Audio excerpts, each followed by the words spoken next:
Hi everyone, welcome into another episode of Who Should You Choose, episode 41 of the video series where I go through the prior videos, questions and comments, and help you with your hut lineup decisions. It was my birthday yesterday, so I thank everyone for all of the birthday wishes and things like that. I am old, yes. If you want your question answered in the next episode, make sure you are subscribed with notifications on so that when this video goes live, you can get your question in so I can answer it next time. Or you can check me out on Twitch, twitch.tv/nosleeves12. As well, anyone that is going to be down at the All-Star game or the All-Star weekend in Toronto, I'll be there from Thursday to Sunday. So if you see me walking around the arena or anything, I'll be with my old man. Come say hi. I love meeting everyone in the community. So I just wanted to let you guys know if anyone is going to be down there. Let's get into the questions. All right, 15 minutes on the clock. Maze Joel says, hey, hope all is good and that you had a good birthday. So gameplay question. The new patch seems promising, but is it just me that it feels like pokes are too good? You don't even need to be in the direction where the puck is and still hit and well-timed poke with abilities. Can this be changed for 25? I'm so tired of being poked off the puck when my opponent is looking the complete other way. I personally want the pokes to be where they were in the beta, so you could at least have to look at the puck to hit it. Also, R3 plus R1 needs to be removed. If you miss the first poke, you get a second chance to hit a poke. I completely disagree. I think that this is, if you watched my stream yesterday, I am infuriated by Pojecks. I feel like they don't do anything, and I think that they are almost, or the thing that is impacted by your connection to whatever server that you ping to, more than anything else in the game. Obviously, when you ping to a server, inputs are what is going to be impacted the most.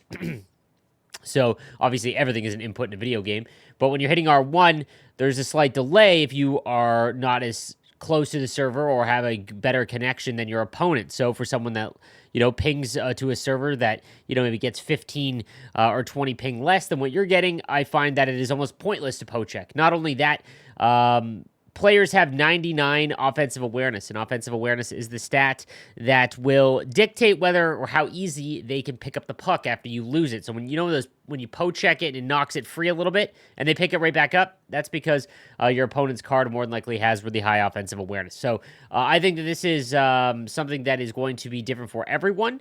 It sucks. There's players that I play that every poke check works. There's no getting around it from behind, whatever. And then when I play, for the most part, because my home server, I'm at usually about a 20 ping disadvantage than my opponent, I find it absolutely pointless to poke check, which sucks. So, Yo, Sleeves, what is your favorite broadcasting moment, both for the video game and Ice Dogs? Awesome to see your efforts getting noticed outside of the EA video game verse. So, my favorite moment in terms of broadcasting, I've got a few. The one that comes to mind is Gary Bettman pumping my tires last year in Nashville, so telling me that I should be doing the real thing. That was pretty cool. Other than that, meeting Will Smith last year as well, before he got drafted to the Sharks, was pretty sweet. He was a really nice kid. I'm trying to think of like an obscure one. I remember my favorite moment in NHL esports is watching Gren and Josh Fearless in 2019 before I was anyone. I drove myself to all these events. I was invited, or I had to ask one of the competitors to give me a guest pass. I remember that being in Toronto at the Canadian Regionals, and these two didn't like each other. They were both the best at the game, and they went a full 3-game series, and every game went to overtime. And when this game is played at a really high competitive level, it's two people that don't like each other, and it's close games, that's when I find it to be the most fun. In terms of me personally, like I think my best moment broadcasting, crowning Eki in 2022, the European Championships when he does the worm or whatever. I'll never forget the producer. It was my first time doing the broadcast as the voice of the event. It was the European Finals. And I'd been on streams and but not live. And I remember in my ear, most polite guy I've ever met, and drops the F-bomb. He goes, you can mess up wherever, that's fine. He's like, but don't effing mess up the goal call. That's the one that'll be in commercials. And I remember being so nervous. So they go to overtime, Eki against, I believe it was Jamal the Man. And I'm screaming the entire overtime because I'm trying to like make it as intense and crazy as possible. And then there's like a moment where he scores, like DeBrincat ends it and over. I have no voice. I almost pass out. That's probably my most fun. Like that was a really good one, I think. In terms of the Ice Dogs, man, I just really enjoy the atmosphere. I love getting into the arena. I love seeing, all the fans, and then I love going to the media booth, going up to the press box, and just kind of taking in the game. It's different watching the game to cover the game as opposed to as a fan. When you're a fan, you're just chasing the puck. I've learned to like have to, watch how someone's breaking the puck out, pay attention to what's going on behind the whistle, things like that. It's been really fun. Thank you for the question. I really enjoy these kinds of questions, guys. Happy birthday, Father Cam. For team builders, I traded in Leclerc, Shanahan, Mitchell, and a coin for Arnott and Nash. This turns my decor into Makar, Hedman, Evo Anderson, and Regier. And then an empty bottom pairing with Tage Thompson and Brent Seabrook. Who should I choose? In a vacuum, I would go with Seabrook over Thompson. But, man, who likes the Blackhawks, man? Let's be honest with you. Go Tage. It's stupid fun. And I use Tage's card. It's good. Happy birthday, Slate. No, okay, that's wrong. It's wrong of me to say that. The better competitive thing to do would be go Brent Seabrook. I personally think Tage Thompson's a cooler card. Hey, happy birthday, Sleeves. I have a coin, Shanahan, and Madonna.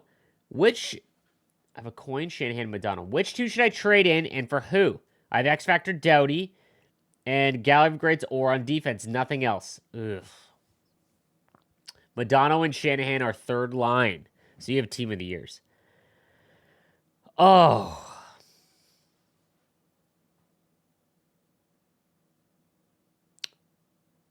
So how I always recommend team building, guys, this is a blanket. For you guys trying to make a decision, this is what I would recommend. Your first line offense is the most important. You go all out to make your first line offense the best. Your second line offense is next. Then your first pair defenseman. Then your third line. Then your second pair defenseman. A lot of people say that your second pair defense will be on the ice more than your third pair offense. Offense is still going to be far more important than defense. Again, with a good offense, you don't have to play defense. But going it's probably Shanahan and Madonna for Arnott, but trading in Madonna is just not worth. You won't have a better centerman than what Arnott. I would probably go Shanahan and Madonna for Arnott, or I would just wait till you make another one. Happy birthday, young fella. Was excited to hear you ask for Squad Battles goalie feedback in the All-Star event breakdown. So no question, just feedback to represent the other side. I love this. Okay. Just to qualify, I have this winter off and I have 600 games on paper in Squad Battles this year, about 500 at full difficulty. And I dabble in the rankings with the semi-theme team. Of the goalies I've used for 50 minimum games, I have Hart at 840, Markstrom and Frankel at 850. That is such a drastic.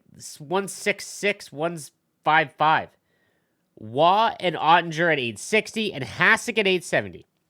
As far as how it feels, Frankel does let in more edge goals, just like you would expect. So that'd be far side wristers, things like that. But the CPU doesn't abuse far side shots, and she never drops the puck at her pads or loses it or lets it trickle in under an outstretched pad like the big boys do.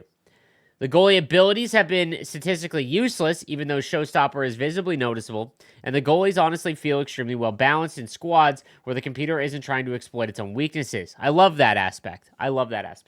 I truly feel that if I played 5,000 games, their averages would be all even closer. It feels like they're going to be 850 to 860 no matter what. We will see if that goes up with the new goalie patch. So there is a new goalie patch. I won't go into it, but the differences between big dudes and little people is much less than online. If you want to see Cole Caulfield manhandle your Larry Robinson, the CPU can make it happen regularly. And there has been no ability better than make it snappy in squad battles, not close. The base balancing this year seems great in a vacuum. It's just no match for the intense internet meta age in PvP. That kind of sucks, but the whole industry is struggling to find balance with it, from Pokemon to COD. Most people complaining about the game don't have the huge viable roster that we have in squad battles or casual rivals. Love this feedback, because I think it 100% is accurate. When you're playing just the CPU and they're playing how they want hockey to be played, it doesn't matter what goaltender you have. UC Saros is a great goaltender in real life, and he's fine in squad battles, as it appears here. It's online where we're trained to find the path of least resistance. So if you think about the shots that go in, my go-to, just like everyone has a go-to goal. Whether you think about it or not, it doesn't have to be called a glitch goal, but it's when everything breaks down, what is the thing that you go to? Mine's skate across and go low far side, because either it gives you a rebound or just go straight in. And with a smaller goaltender, they just can't cover that, which is why it goes in so much. Upstairs as well, everyone picks the corner short side, or far side even. And a smaller goaltender with 99 shooting attributes, there's just no point. Like, they're going in. So that's interesting. I love the feedback. Thank you so much. Hey, Slaves, who would you choose? Islanders or Rangers Stadium Series jersey? Rangers, and it's not even close. Like, the Islanders jersey I talked about the other day, one of the worst in all of hockey. I apologize, Islanders fans. I might have said Rangers there. Islanders have the worst. Their Stadium Series jersey might be one of the worst all time. They took the worst Edmonton Oilers uniform and the worst Nashville Predators uniform, slammed them together, and said, "Here you go, Isles fans." Like, I don't want to say Lou needs to go, but the way that he runs the team is just super 1970s, you know? Happy birthday. Hope you have a great day. Thanks as always for the content. Appreciate that, boys. Good morning. What are your thoughts on the Nash team builder so far? Unbelievable. Shots automatic. That low far side shot I was talking about, because he's so tall, I've just been throwing it in. I did make Nash, by the way. Thinking of building him, but I'm worried he's too close to Shanahan, or do you feel like he's more like Madonna? He's more like Madonna. Shanahan is he's a trade-in. I loved Madonna, but wasn't a fan of Shanahan. Second, how do you like the pairing of Makar and Robinson? I was thinking about pairing Makar with Hedman, but I want to get your thoughts on how you've liked him with Robinson.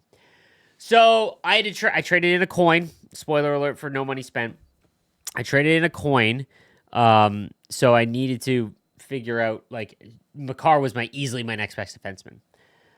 In a perfect world, if you're going to use Hedman, you want to pair him with someone real fast. So Makar with Hedman is probably better.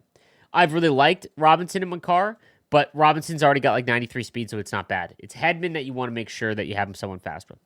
Happy birthday, Slaves. Is it worth it upgrade Stutzel's X Factor or build his Nations of Hockey MSP? If you're a Sens fan or a Stutzel fan, you want to go with X Factor. I got All-Star Matthews. Should I sell or keep in hopes of him getting a +3 or so? Wouldn't mind having another reason to watch the All-Star weekend. Also, do you play fantasy hockey? If so, who are your top players? I am in a fantasy dynasty league that I've been in for just over 10 years. This might be my 11th season. It's a 16-team league, very deep. We keep 13 players and 7 prospects. And this last 2 years is my first year of I had to go full rebuild. Scorched earth when I took over the team. I remember my keepers were like Dion Phaneuf and oh my goodness, that really bad Russian defenseman that got kicked out of the NHL, played for the Kings. Oh, it's going to drive me nuts. Those were like literally my 2 keepers. So I sold for 3 seasons. I got first overall and got McDavid. And then I also got Pasternak. And then I got Matthews. And I just slowly, now I'm in position to win this year. So my favorite players, by the way, some low-key guys that if you're in a categories league, Ilya Lyubushkin for block shots and hits. Unbelievable. So is Mario Ferraro. In terms of PIMs and everything, Radko Gudas is I had to trade my 2nd and 3rd round pick for Radko Gudas this year, which is crazy.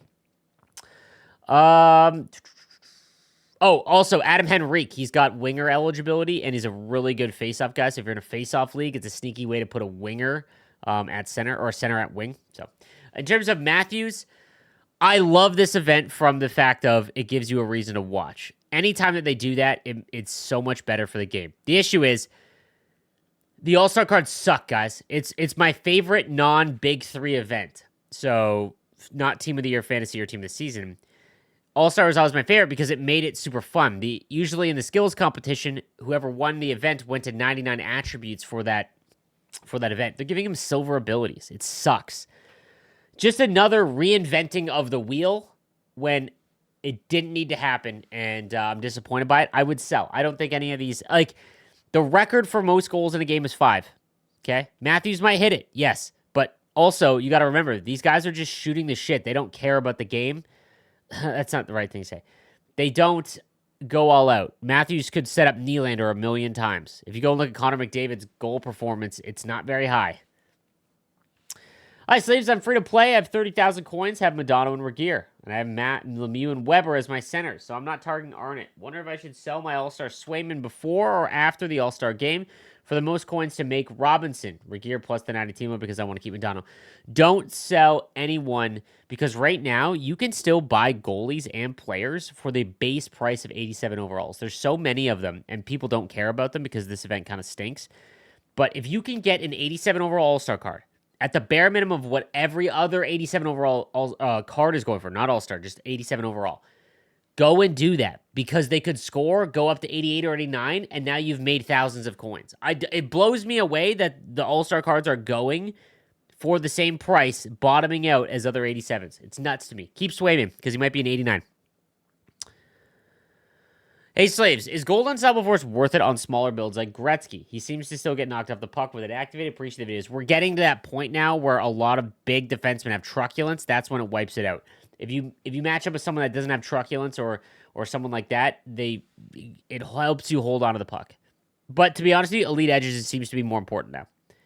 No question. Appreciate your content and how you promote No Money Spent, given these virtual cards only last 10 months or less, depending on the time of their release.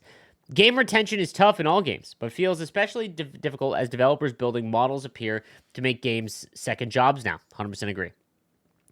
After grinding all weekly gaming hours in squad battles, hot rush moments, and rivals for a few months, game feels hard to continue playing past Team of the Year. I hate that I work so hard to get a great team, and then I have to play all my games with these 82 overall bums to get 280 games played. 100%. What was the point of me getting those Team of the Year cards to bench them for Nations of Hockey cards? Anyways, thanks for the content. Keep the grind. Well, I mentioned this in the other video. The new modes team, the modes team that works in Hockey Ultimate Team, developed live moments and objectives 2.0. It is on the content team to utilize it. They are utilizing the same shit that we had prior years where it was just play games with these event cards. It's lame. It sucks. It's not thought out. I hate it. And it is what it is. I don't like to harp on people that have a job to do because I had one, right? It's just, I fundamentally don't agree with what they've been doing, and I can only give my feedback. And you don't just want to be critical and say, LOL, game sucks. But it appears that even from the very first event of the game, that there was no plan in place, and they are just like trying to hold on and survive, and that's what we end up with. So disappointing and sad, but you know, it is what it is. The other thing is, yeah, video games are designed, they are an industry like food. They are meant to be hyper palatable, like why you eat a million chips, because it's chemically addicting. Not chemically. Well, I mean, it's engineered to make you want to eat as many as possible. Every video game, it's no longer about, wow, I finished the game. Unbelievable how that made me feel, like a movie or a TV show. It is now all about, hey, how do we get this person to feel guilty or shitty if they stop playing for even an hour? Every video game is like that, including NHL. So, all right, guys, that is going to do it for today's episode of Who Should You Choose? Thank you guys again for watching, and I'll see you next episode. Have a good one.